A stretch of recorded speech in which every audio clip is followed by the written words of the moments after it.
tem diferença entre crescer e escalar. E o Brasil, você tem muito incentivo, você tem um MEI. Muitas vezes, se você vai falir aqui no Brasil, você não consegue mais levantar.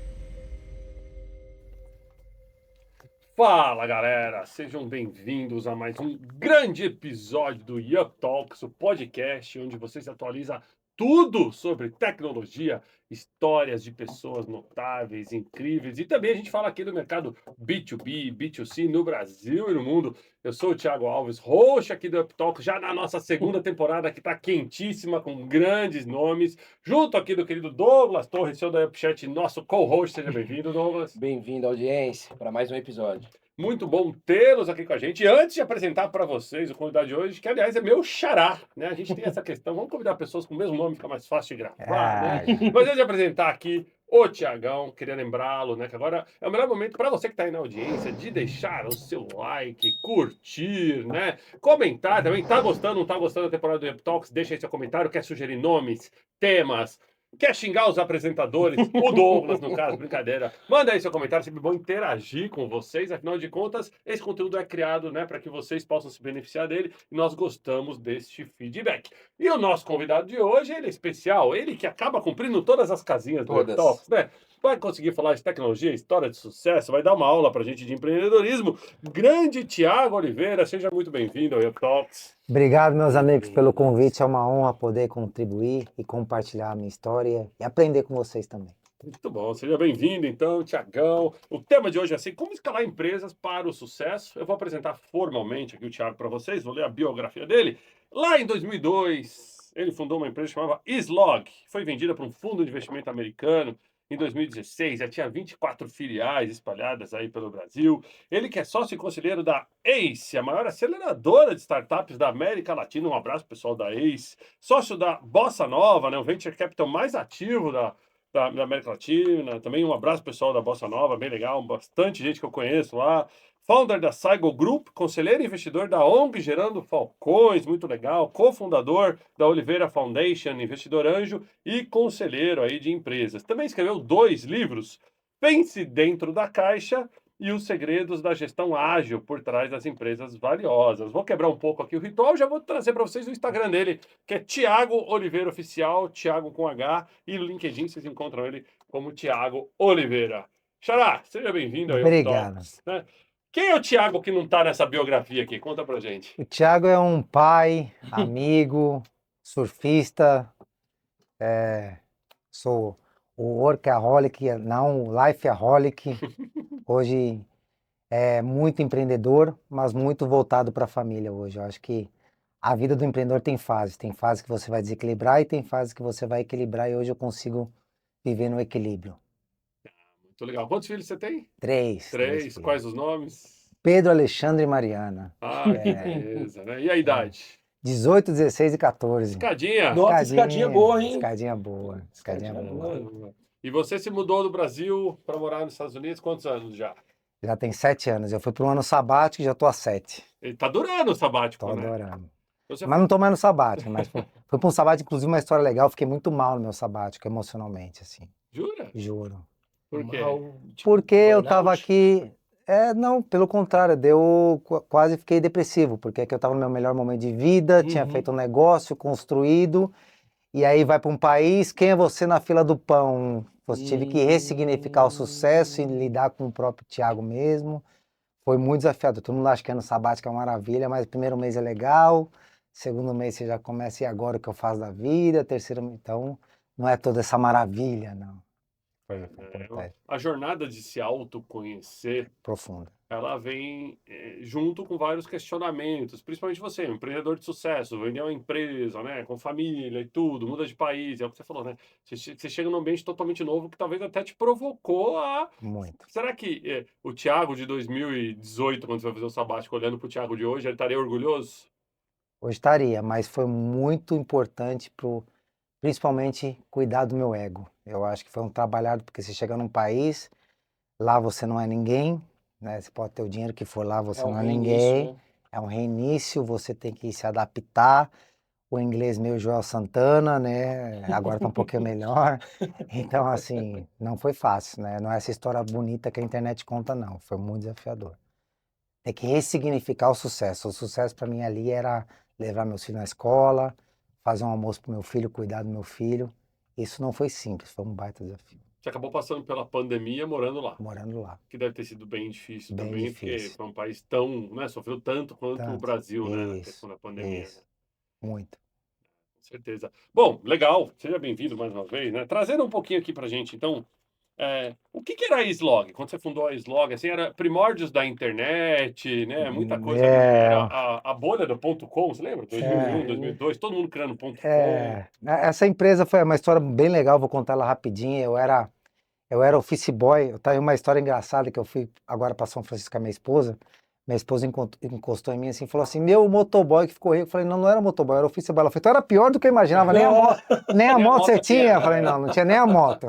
Eu era office boy, como office boy, meu pai estava com um Monza 94 parado na garagem.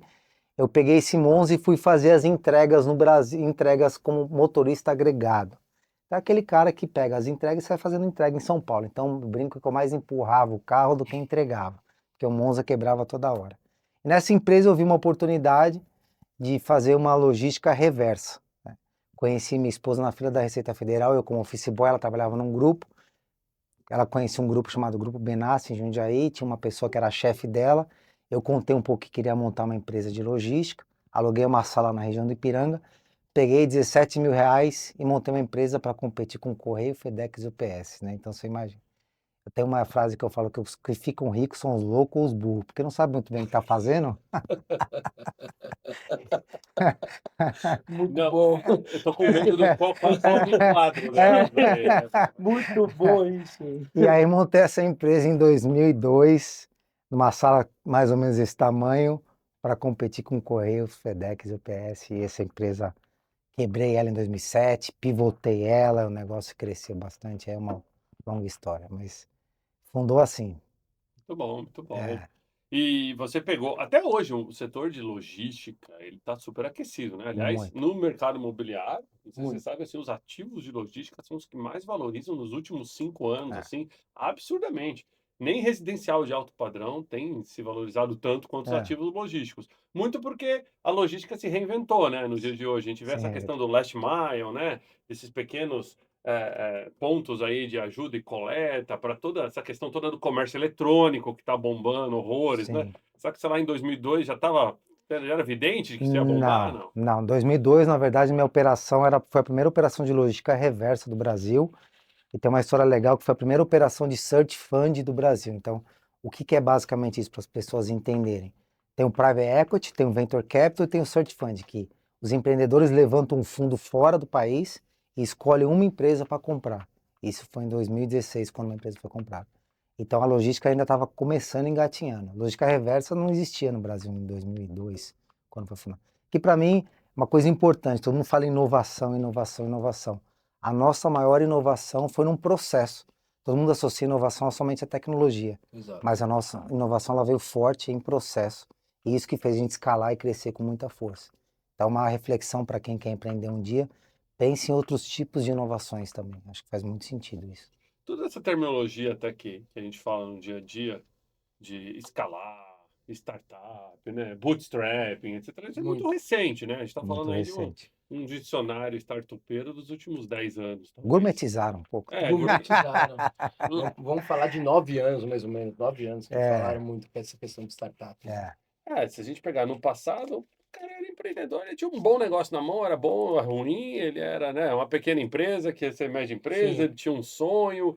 Parece que o mercado meio que valorizou bastante esses bons sonhos, digamos assim, no passado, mas muita coisa também deu errado, né? Você acabou se inserindo no mercado de investimento, sim, né? Você senta hoje no conselho de grandes investidores sim. institucionais e também pessoa física que estão olhando aí um mercado de startup que é gigantesco, né? Como é que você consegue diferir daquilo que é só um sonho para aquilo que é realmente um bom negócio?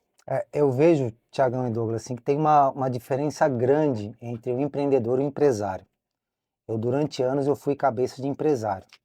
Eu visava lucro, não visava escala, visava crescimento, visava caixa. E depois de um tempo, hoje eu me tornei empreendedor. Qual que é a grande diferença? Hoje eu quero resolver um problema, resolver uma dor. E o mercado de startup deu esse boom, na minha opinião, com um pouco de espuma também, até eu vou atirar no meu próprio pé. Por que que eu falo isso? Porque eu acho que tem muita gente maquiando o propósito, construindo uma storytelling de propósito que não existe. No final do dia o cara quer empreender, quer construir um negócio, vender, ficar rico e tá tudo bem. Mas a gente tem que assumir isso. Então eu acho que tem muito negócio de tecnologia que foi construído com cabeça de empresário e não de empreendedor. Eu acho que hoje o segredo, quando eu vou olhar para investimento, é ter os dois. É ter o empresário e o empreendedor, o gestor, o cara que olha a caixa, até porque capital hoje está escasso, e ter a visão de empreendedor, tomar risco, errar, testar, pivotar um negócio rápido E também mercado, né? e também Tem que mercado. fazer olhar também para o mercado Isso. também, né? Se isso realmente vai Parar de pé. exatamente, você vai parar de pé por conta do mercado. Se o mercado está procurando isso, Exatamente. é uma dor, como você mesmo disse, É é uma uma dor. Tinha uma máxima no passado de que todo mundo queria ter um unicórnio, né? Então, para quem não sabe, talvez seja novidade, mas não existe esse animal, por isso que ele vale 1 bilhão. É, E acho que a pandemia trouxe um ensinamento também de que muitas empresas que queriam ser unicórnio tiveram que aprender a ser um camelo, né? Para passar um perfeito. deserto sem água durante muito tempo. Porque eu, pelo menos, acompanho também muito de perto de mercado, na linha do que você falou, né? O capital hoje está caro, né? É, E é o que dizem os americanos, né? Cash is the new king, né? Então, o é, caixa é o novo rei é isso. hoje, né? Como é que e esse balanço que você trouxe, empreendedor e empresário, crescer com responsabilidade, mas crescer rápido, né? Tipo, resolver um problema da sociedade, mas resolver esse problema da sociedade investindo corretamente, né? Sabendo escalar, São governança, poucas gestão, são empresas várias ainda que coisas. conseguem fazer isso, Poucas. certo? E tem uma diferença, assim, Thiago. Eu acho que tem 2 pontos importantes, assim. Primeiro, tem diferença entre crescer e escalar. E pouca gente fala isso, mas tem. Escalar são negócios mais de tecnologia. Escalar, crescer negócios mais tradicionais. Às vezes, mesmo o negócio de tecnologia não está pronto para escalar, mas pode crescer. Com gente, com estrutura, com caixa. Então, tem que diferenciar isso. Nem todo negócio, nós temos que pensar que às vezes excesso de água mata a planta. Qual que é a diferença? Se você está construindo um foguete, você vai precisar de gasolina para o foguete, venture capital, dinheiro para você escalar. Se você ainda não está pronto, essa gasolina pode fundir o motor no teu carro, porque você não está pronto. E o que eu mais vi na minha trajetória foi empreendedor se lambuzando e levantando dinheiro e deu errado, porque não estava preparado para escalar. Então tem que entender o momento. Está pronto para escalar? Ou você agora vai crescer? Ou você não vai escalar, você vai crescer 20% ao ano, negócio tradicional, e está tudo certo. Eu falo com muito empreendedor, às vezes tem a parte do FOMO, né? Então o cara sai captando dinheiro porque está todo mundo captando, ou ele sai abrindo paleta mexicana, qualquer beach tênis, porque está todo mundo fazendo. Né? E startup veio um pouco nessa moda. Todo mundo estava montando só startup. Na época todo mundo procurava, eu quero montar uma startup, mas por quê? Não, porque no final do dia estava todo mundo captando. Então acho que entender o momento do mercado, e entender se eu vou crescer ou escalar é super importante. Fiz uma brincadeira esses dias no painel que nós participamos e todas as tendências dos Ah, últimos boa, 5 anos, boa, lembra? Se a boa. gente somasse tudo, a Tô na gente ia REC. ter Foi o muito bom. metaverso da inteligência artificial no pistache, Uma- inserido numa paleta mexicana. Ou num gourmet, num hambúrguer gourmet. É um gourmet. hambúrguer Gourmet. gourmet. É, Mas a paleta mexicana, que eu acho que Fácil. já nascia com a caveira no desenho na parede, que já ia morrer, né? Eles já é. sabiam que ia morrer. Por isso que já tinha aquela paleta. Durou o quê? Um ano? Foi um surto Foi coletivo Um a surto paleta coletivo. mexicana. É. Toda a cidade tinha, né? Não, todo lugar Todo tinha. Você lugar tinha tinha. Agora lá nos Estados Unidos é pickleball. Vai chegar aqui também. É mesmo? pickleball. Quadra de pickleball. Vocês anotem aí esse nome. É o ping-pong de Itu. Jura? É um tênis mais lento, com uma bolinha redonda. Tá uma febre nos Estados Unidos. Febre. É o esporte que mais cresce no mundo hoje. Pode consultar depois. E eu tenho certeza que, porque uma quadra de tênis você faz 4 de pickleball. E aí os negros estão tudo construindo e alugando. Que vai chegar aqui. Pô, Que é anotem. tipo a linha da vibe que a gente tá tendo de beach tênis, Isso. ultimamente. Só que é Nossa, mais hoje é isso rentável mesmo. que beach tênis, porque você faz mais quadra que beach tênis e eu nivelo. O tênis você, quando pega um cara muito bom e muito ruim, você nivela muito. No pickleball você consegue jogar com qualquer nível, entendeu? Pô, vou pesquisar. Fica aí também a dica pra vocês. Ó. Vamos investir já isso logo no começo. Quadra pickleball, anota aí. Entendeu? Daqui a pouco a gente Como tá rico você com tá? pickleball. Exatamente. E como você tá nessa questão de fundo de investimento, faz muito esse estudo, uma coisa que eu tinha levantado até nos episódios passados, que teve uma maturidade, acho que de ambos os lados. Tanto na empresa de tecnologia, eu falo com propriedade porque eu tenho uma empresa de tecnologia que também fez, que escalou e tudo mais. Já fui procurado também por fundos, até o momento ainda não pensei em colocar, ainda acho que eu não estou nem preparado para isso ainda. Mas eu acho que ambos os lados hoje tiveram uma maturidade. Como Muito. você falou, no começo, lá em 2016, 2017, 2018, era muito essa questão de vou investir. Por quê? Porque todo mundo estava investindo, tanto o fundo quanto a startup. O cara que era da startup vinha com uma ideia mágica, fazia aquela história bacana, aquela história para pivotar, ia lá, fazia o pitch e É, tentava vender já para arrecadar dinheiro. E muitas delas não deram certo. muito. Eu acho que ambos os lados criaram uma maturidade muito melhor hoje, né? Tanto o próprio fundo para fazer esse investimento, ele pede mais detalhes, ele faz um estudo muito mais detalhado de mercado, quanto o empresário, o empreendedor que está ali dentro É, daquela startup ali, para também fazer esse pitch para entregar realmente o produto dele com valor, né? perfeito. Eu acho que está acontecendo no mercado, tá entender o que tem uma escassez grande de dinheiro, então os fundos se profissionalizaram demais e investem muito melhor hoje. Juros a 15%, o cara não quer, poucos investidores querem colocar dinheiro em startup, essa é a grande verdade. E está acontecendo uma leva nova de empreendedores que já fizeram. Por exemplo, eu estava com um amigo agora, Guilherme Bonifácio, que foi da iFood. Uhum. Ele fundou a iFood e vendeu muito bem, está voltando e empreendendo de novo. Então tem uma leva de empreendedores voltando e refazendo seus negócios. Então eu acho que justamente isso aconteceu os dois. O mercado de venture capital profissionalizou mais, está investindo com mais assertividade e os empreendedores também melhoraram muito. Você acha que alguns fracassos de muitas startups grandes, globais, que tiveram investimentos bilionários e que fracassaram terrivelmente, acabaram, né, traumatizando o mercado de investimento, fez com que investidores hoje colocassem o chamado smart money, né? O cara põe o dinheiro, mas ele traz é aquele dinheiro que, olha, escala teu negócio, mas eu vou te ajudar com networking, eu vou te ajudar apresentando as pessoas certas, tal, que não necessariamente é um investimento em capital. Você tem visto muito disso também? Muito, e isso cada vez, na verdade, eu sou um pouco, mesmo que eu estou no mercado de investimento, minha cabeça funciona com cabeça de empreendedor, né? Então, o que que eu olho? Para o empreendedor, Smart Money é muito melhor. Aquela história que a gente posta e às vezes não vive, é muito melhor com quem está na jornada, né? Caminhar ao lado de pessoas, porque o que o empreendedor precisa? A solidão do empreendedor é terrível. Eu já passei por isso. Ter com quem compartilhar, ter dúvidas, ter medo.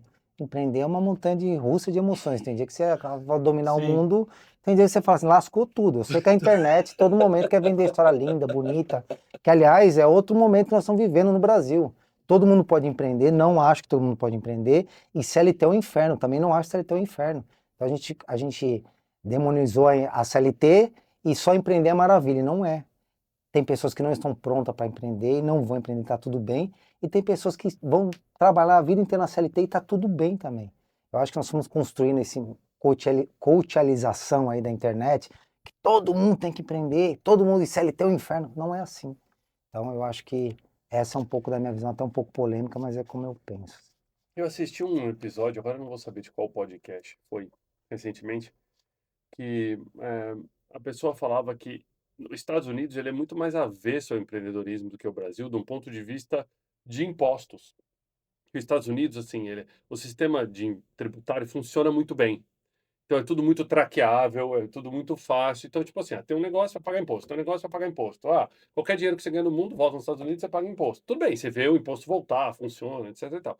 E o Brasil você tem muito incentivo, você tem o MEI, né? Você tem a Aireli, e aí você vai crescendo, as empresas com diferentes faixas, etc e tal. Na tua visão, isso não deveria ser uma oportunidade no Brasil, assim? Se o Brasil realmente tem a gente muitas vezes reclama de pagar imposto, mas a gente sabe que para o empresário, para o empreendedor, que é quem paga imposto mesmo É. no Brasil, né? Imposto é um must do, você tem que pagar, acabou. Você vai pagar no mundo inteiro, e aqui você vai pagar também. Você acha que o Brasil tem esse incentivo hoje? Eu acho que tem, mas tinha uma coisa que tinha que mudar no Brasil. Eu vou te falar qual no meu ponto de vista. Morando nos Estados Unidos e vendo o mercado também de investimento e empreendedorismo nos Estados Unidos. Os Estados Unidos, se você falha na sua startup ou no seu CNPJ, ele não abala a tua física. Isso permite o quê? O empreendedor tomar muito mais risco e testar muito mais. Por isso que os Estados Unidos, culturalmente, empreender, você pode falhar muito melhor. Aqui, a grande verdade é que aqui, se você falha, monta uma empresa que não dá certo no seu CNPJ, explode na tua CPF, você não consegue comprar uma bala parcelada. Os Estados Unidos consegue blindar isso. Então, se tratando de imposto, eu acho que aqui no Brasil tem incentivo, mas se tratando de CNPJ, CPF, eu acho que os Estados Unidos faz muito melhor e permite um ambiente onde você pode errar e correr mais risco muito melhor. Hoje já melhorou muito, por exemplo. Hoje eu invisto com um contrato de mútuo. Antigamente isso não era permitido. Eu tinha que entrar no contrato social. Hoje já é permitido. Já se flexibilizou bastante. Mas pro empreendedor, se ele falha aqui, se ele constrói um negócio que não dá certo, primeiro que a gente já demoniza ele, né? O cara que falhou e testou aqui é visto como um quebrado, não é visto. Os Estados Unidos vê o cara, pô, esse cara Tentou, né? tentou empreender, tentou construir. Então, precisamos mudar essa forma de estourar na física para a jurídica e também ver o empreendedor que tentou, que tomou risco, que começou a empreender e não deu certo. Cara, você tentou. Ótimo ponto. Muitos, na verdade, acontece exatamente dessa forma. Para mim, foi dessa forma. Você, na verdade, você comete alguns enganos, você roda alguns CNPJs ali que não dá certo, não te dá retorno, você fecha, você fale, para depois você vir, né, com essa construção do que não fazer mais para o que fazer. Aí sim você consegue andar, achar o caminho, vamos falar assim, achar o caminho.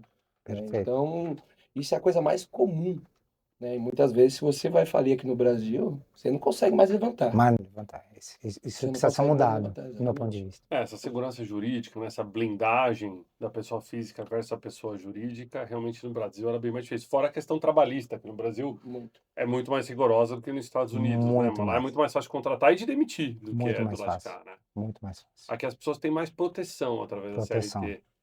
Que estabilidade não existe, né? É só utopia, né? Eu acho que esse é um ponto até interessante que a gente sempre discute aqui, né? Romantizar o empreendedorismo, romantizar a pejotização e tal, e esquecer o que você falou. Tem gente que vai ser funcionário CLT e tá de boa com isso, cara. Tá O cara tranquilo. vê valor agregado em ter 8% do salário dele lá no FGTS todo ano, isso é uma grana para quando ele sair. Ele vê o valor agregado de ter férias, de ter abono pecuniário, de ter o 13º. De ter segurança, tá tudo certo. Isso funciona bem, isso é uma estabilidade, entendeu? Meu pai foi 38 anos bancário, de um banco só, entendeu? Então, meu pai valorizou aquele emprego dele, aquela CLT dele a vida inteira, entendeu? Ele Perfeito. nunca quis tomar risco, ele poderia ter tomado, saído, montado a consultoria dele, trabalhado. Não, ele valorizou aquela estabilidade que a CLT trouxe para ele. Então, eu acho que os dois jogos funcionam bem. No mundo de startup, eu acho que se criou um status quo, né? Startup tem que ser PJ, todo mundo que vem para startup tem que ter o mindset dessa flexibilidade prometida da PJ, que a pessoa muitas vezes esquece que PJ é uma empresa, que você tem que pagar imposto, tem obrigação contábil, fiscal, contador, etc, né? Todo mundo tem que fazer seu MVP, né? A mínima vergonha possível, que eu chamo. Acabamos de atualizar o termo MVP no MVP foi top. Mínimo muito vergonha bom. possível. Muito bom, Thiago. Gostei. Vou até anotar. E você, hoje, Tiagão, né? Você está também participando de conselhos com cunho social, né? Como a Gerando Falcões, etc e tal. O que é a ideia, assim? Dá para ajudar o empreendedorismo do terceiro setor também? Dá, além de ter uma fundação nossa que ela tem desenvolvido habilidades socioemocionais e liderança em mais de 160 mil crianças no ano passado, nós estamos em todas as escolas públicas do Brasil hoje, trazendo isso um pouco de... A nossa provocação junto lá, o Gerando Falcões, foi: se não houver uma mudança de mentalidade, o país não vai andar. Né? E também ajudar os empreendedores sociais, que o Gerando Falcões faz isso muito bem feito. Entender que não é só pedir, né, dinheiro, não é o rico contra o pobre, não é o preto contra o branco, é construir mais pontes e menos muros, né? Eu acho que esse é o objetivo final quando a gente investe no terceiro setor. Existe sim uma disparidade, pessoas, eu, por exemplo, se eu comparar minha vida, de onde eu saí com outros empreendedores, saí bem atrás, mas não vou vitimizar por causa disso, pelo contrário, o que eu tenho feito é ajudar pessoas a começar do mesmo nível de outros empreendedores. Mas o ponto é, precisamos trazer, só tem uma maneira de mudar o Brasil. Nós vamos ficar a vida inteira discutindo entre Lula e Bolsonaro, vamos para lugar nenhum. É educação e empreendedorismo. É o que a nossa fundação tem feito, ajudado muito também o Gerando Falcões, levar educação e empreendedorismo para trazer a transformação. Quando a gente vai olhar Singapura, Coreia do Sul, eles conseguiram melhorar o país, educação e empreendedorismo. O resto é ficar enxugando gelo. E a fundação leva o quê? Leva conteúdo voltado para isso, para as escolas públicas do Brasil. A minha fundação hoje ela leva habilidades socioemocionais para pessoas vulneráveis e nas escolas jovens e crianças no Brasil. E liderança. A gente desenvolve líderes com 12, 14 anos, já começa a ensinar que liderança não é uma posição, liderança é influência, é um posicionamento. E no Gerando Falcões a gente tem vários projetos, como a Favela 3D, lá no Gerando Falcões eu sou conselheiro, né? Como ajudar outras ONGs a potencializar e crescer. É o que a gente tem feito no Gerando Falcões. Legal, o trabalho deles é bem legal. Não sabe o trabalho da fundação, parabéns. Muito legal. Muito legal, né? Muito legal mesmo. Por isso que eu falo, é além do fanatismo político, né? Não vamos esperar eles, né? Não. Vamos fazer pela gente, né? É isso.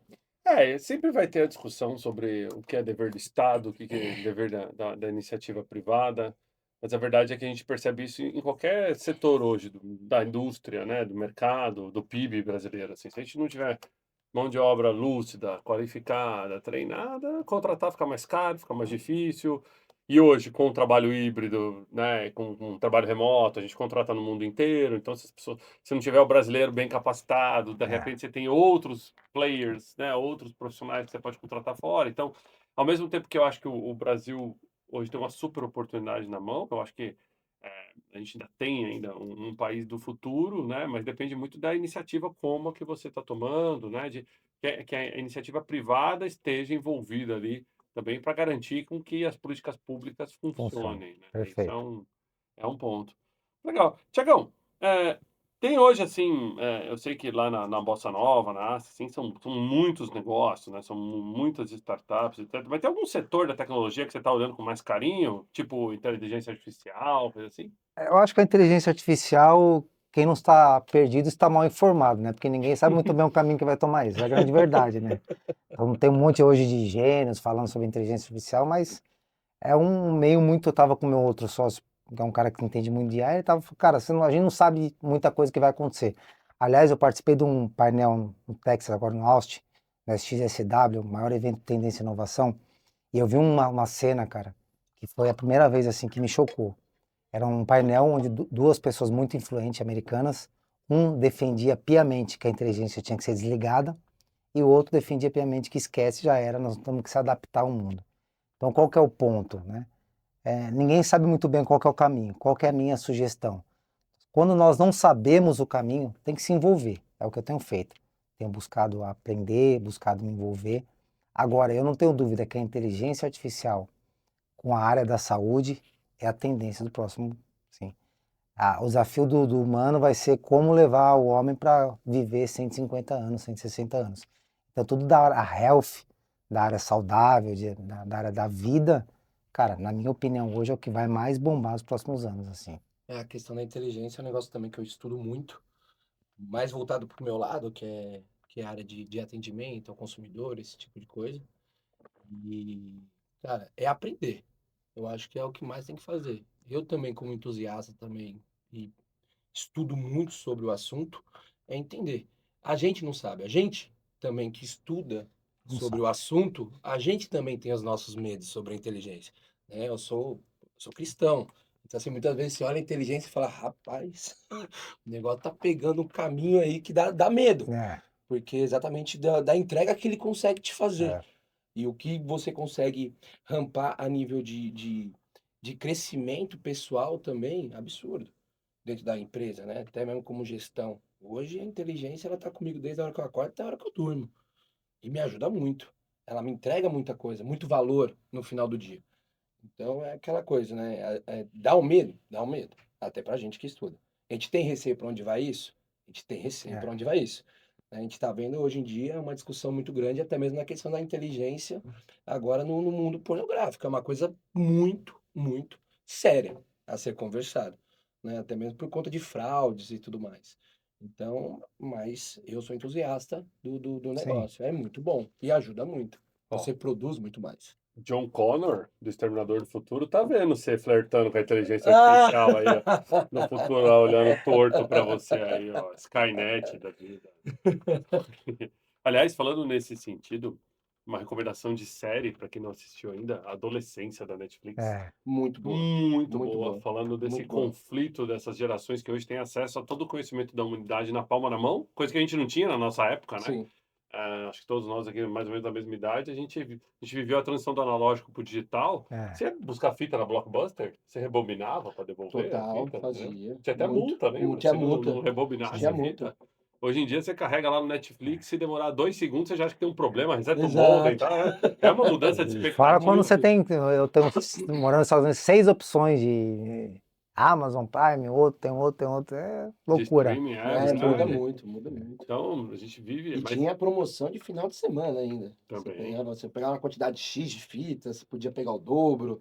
Era mó legal, era mó briga pra isso, né? Cara, aquele negócio era tão avesso ao cliente que eu lembro até hoje que eu morava em São Paulo, eu tinha 10 anos, eu morava em Minas. 11 anos eu vim morar em São Paulo e era a febre das locadoras. E tinha uma locadora grande perto da minha casa que o lugar onde você devolvia a fita no final de semana, você podia devolver a qualquer hora, mas era blindado. Então, tipo assim, e tava escrito assim, não, esta é uma cabine blindada, você devolve a fita. Aí, se você não tivesse rebobinado, você levava uma Uma multa. multa, é. Aí você olha hoje com toda essa nossa cultura de o cliente no centro do negócio, Exatamente. cara, como pode, né? À toa que não sobreviveu, É, né? Porque era totalmente não focado não no focado no cliente, o cliente, é. negócio, assim, é absurdo. Mas é bons tempos, né? Bons tempos, bons tempos. Eu particularmente gostei muito de viver toda essa transformação que a gente viveu, É, né? muito Desde a legal. década de 90, quando a gente falava da internet de escada lá, né? Até o momento de hoje, né? A gente tá falando de inteligência artificial. Olha a grande mudança do jogo, né? Sabe que tem uma série, eu não vou lembrar qual streaming que é. Uma série, é uma sitcom de comédia da última blockbuster do mundo. A última loja que mantiveram aberta, que ainda aluga fita, no mundo de hoje, você imagina? Então, é uma série de comédia, mas é muito interessante a reflexão que traz de como é você tentar vender algo analógico no mundo Digital. digital. E essa provocação é interessante, porque não que não tenha seu público. Anteontem eu estava em Curitiba e a gente estava andando por uma galeria e eu entrei numa loja de disco de vinil que estava lotada. E os discos são caríssimos, discos novos.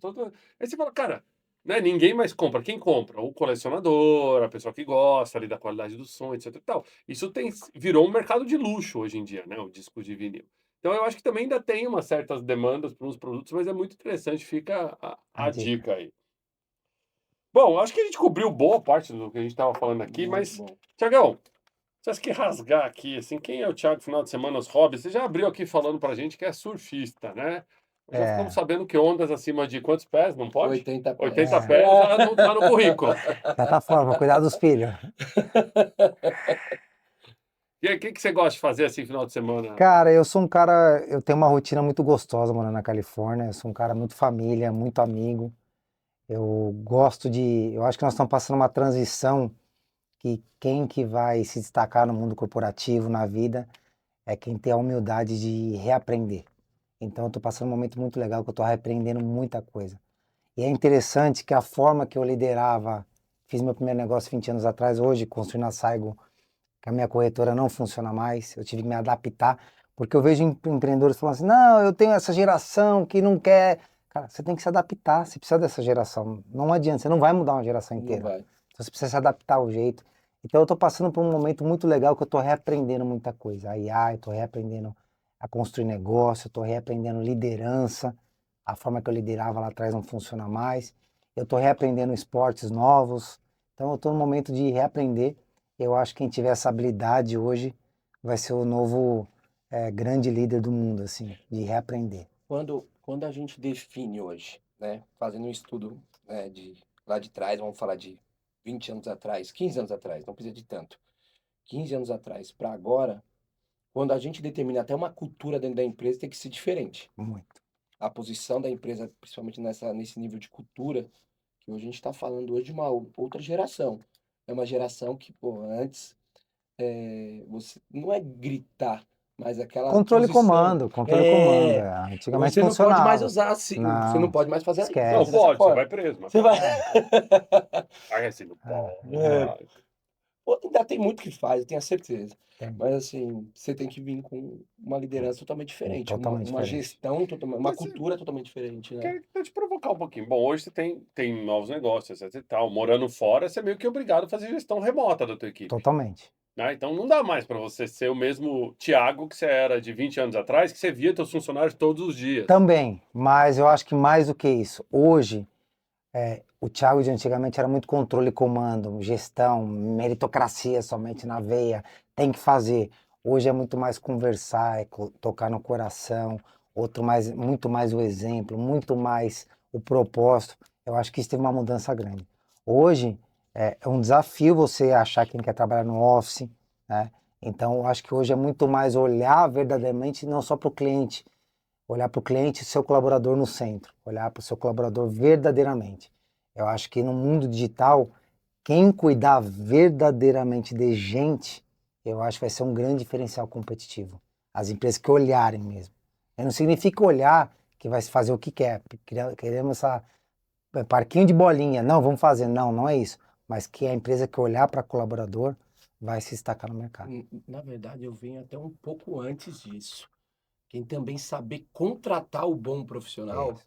também vai se destacar. Porque quando a gente fala, principalmente agora, que a gente trabalha muito, tanto no sistema, né, que ele defende no livro dele, que é o híbrido, ou então a questão do próprio home office hoje, você tem que saber contratar. Porque vamos falar, aquele funcionário que é aquele um pouquinho mais encostado ali dentro da companhia, ele vai para um home office, ele está numa zona de muito conforto, certo? Muito. Porque quando você tinha esse funcionário dentro da empresa, você conseguia lidar com ele. Porque você no dia a dia ali, Sabia. né, você colocava tarefas e no final você cobrava essas tarefas feitas. Hoje fica numa situação um pouco mais delicada, né? Muito.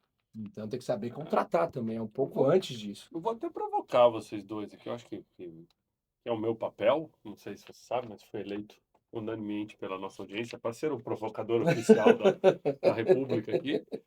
Mas, por exemplo, você não acha que, em seu momento, a meritocracia tem que ter espaço? Porque, no final dos dias, por mais que a gente entenda, ouça, né, engaje com o colaborador, é uma empresa, tem que ter regra, tem que funcionar, Sim. tem metas a ser batidas, nem tudo que funciona para todos os colaboradores vai funcionar para a empresa e para os clientes, e que a gente está criando talvez uma geração, olha a provocação, de colaboradores que têm baixa fidelidade corporativa, eles têm alta fidelidade ao gestor.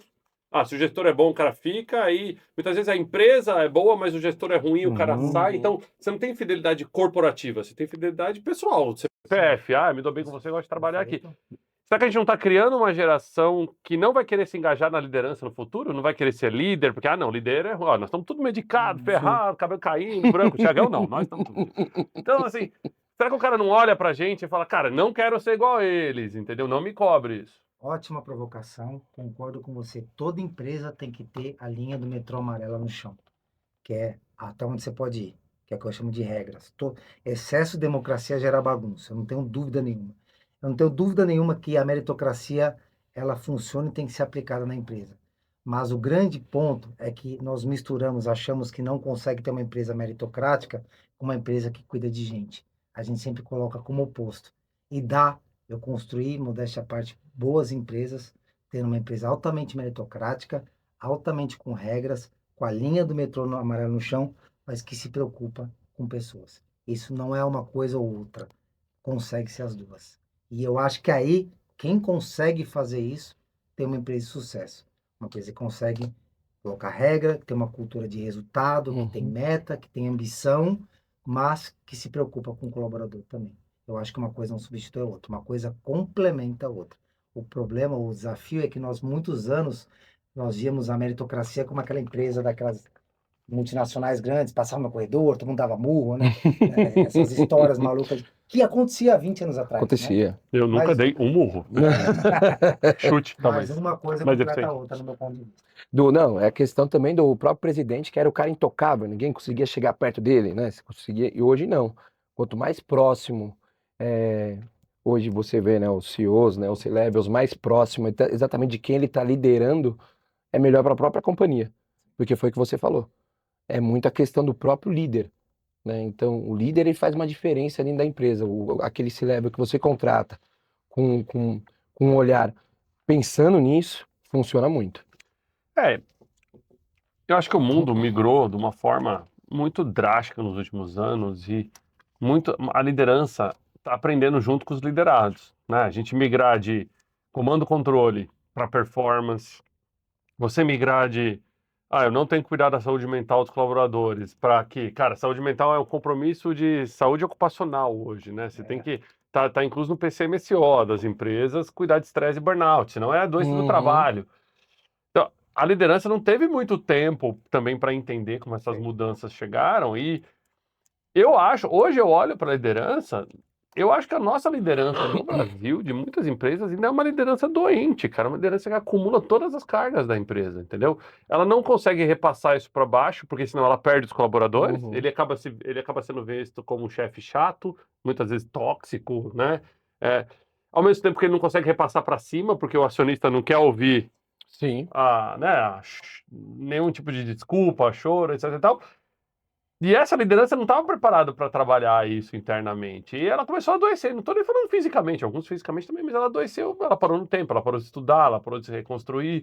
E eu acho que isso é um grande risco. Eu, pelo menos, quando eu interajo com outros mercados internacionais, e queria a tua opinião, eu sinto que a liderança se reinventa mais do que se reinventa no Brasil. Não estou falando só de empreendedorismo, né? Porque empreendedorismo não é uma parcela pequena Sim. da população, principalmente nesse mercado tech, comparado com as grandes empresas, né? Onde a gente tem lideranças tradicionais. Eu acho que a liderança doente é um reflexo da própria sociedade, né? Se você observar. Acho que nós estamos passando um mundo com a internet, ela trouxe, tá formando muitas pessoas doentes, né? A pessoa, ela começa a ter achar que, por exemplo, ela indo na internet, no Instagram, vê o cara só viajando, ela acha que ela é uma infeliz por estar ali trabalhando, né? Então, Muito, a internet tem muito. potencializado, tem deixado muitas pessoas doentes. Eu acho que a liderança é só reflexo da sociedade. E quando eu vou olhar para fora, por isso que está mais crescendo em alta são startups de saúde emocional, de saúde total do corpo. Por quê? Porque o mundo está doente, cara. A gente precisa cuidar. E eu acho que as redes sociais potencializaram muito isso. Faz uma crítica a um político A ou B, para você ver como o povo está doente. Cara, seja o Bolsonaro ou o Lula, whatever. Cara, tua rede de muita pessoa doente Sim, ali, de, porra. sim. Então, assim, eu acho que Extremismo. extremismo. Eu acho que o mundo está precisando de uma saúde emocional melhor, né? Que é reflexo da nossa sociedade. Muito bom, muito bom. Tiagão, quero te agradecer, né, participar aqui do Ep Talks, muito bom tê-lo aqui com a gente. Para quem não pegou, eu falei logo no começo desse episódio aqui, as redes sociais do Thiago, né? Então, Ti Oliveira Oficial no Instagram, Ti com H, e LinkedIn, você acha ele com Thiago Oliveira direto. Você faz um trabalho legal lá no Instagram, né? A ideia é comunicar um pouco dessa questão de empreendedorismo e tudo mais. Faço e sou um pouco, trago um pouco a vida real do empreendedor. Esse é o meu papel, assim. Posta os boletos lá, não? Posso as dúvidas, os medos, as dores, né, as falhas, porque na rede social é bonito, né, ninguém fala. Pô, vamos lançar essa trend. A gente posta foto bonita junto com o boleto. Junto com o boleto, Você boa. fala assim, nossa, essa é a minha foto em tal lugar. E o boleto, é para todo mundo ver quanto custou aquela brincadeira. Mas é isso. Muito bom. Queria te pedir, então, considerações finais para nossa audiência ali na sua câmera. Gente, deixa eu falar uma coisa, assim, quando eu morava aqui no Brasil, eu achava que os nossos médicos eram muito melhores, que os nossos psicólogos eram muito piores, que os americanos eram muito melhores, né? Eu morava aqui, tinha uma imagem dos Estados Unidos que lá era tudo melhor. Os empreendedores, os médicos, os advogados. Depois de 7 anos lá, eu fico com uma certeza. Os nossos empreendedores são muito bons. Os nossos médicos são muito bons. Os nossos psicólogos são muito bons. Nós crescemos no meio do caos. Nós crescemos tendo que Zika vírus, inflação. Hoje o americano está com uma inflação de pequena, perto do que nós já vivemos, ele está em pânico. Então, assim, nós crescemos no meio do caos. Então, o brasileiro é muito bom. Eu vou falar uma coisa polêmica, mas eu preciso falar. Todo mundo vai com muito sonho americano para empreender nos Estados Unidos. O melhor lugar para empreender, para construir negócio e para você construir liberdade financeira, por incrível que pareça, é o Brasil. Porque aqui está cheio de problema. Se tem algo que o empreendedor gosta de resolver, é um problema. Então, não vai que eu vejo muita gente com sonho americano, né? Eu estou lá hoje com uma questão de estrutura familiar, mas todos os meus negócios continuam empreendendo no Brasil. O Brasil é um lugar muito bom para se empreender, um lugar que tem muitos problemas, sim, Tem muitos, mas ainda faz sentido construir negócios aqui. Muito bom. Muito bom. Tiagão, obrigado pela Muito participação obrigado, Thiago. no Yep Talks. Valeu. Muito obrigado, Thiago. Para você que está do lado aí, se seu trabalho não acabou, deixe seu comentário. Gostou desse bate-papo, né? Comenta aí, a gente está sempre acompanhando aqui o que você está comentando. Interaja com a gente nas mídias sociais.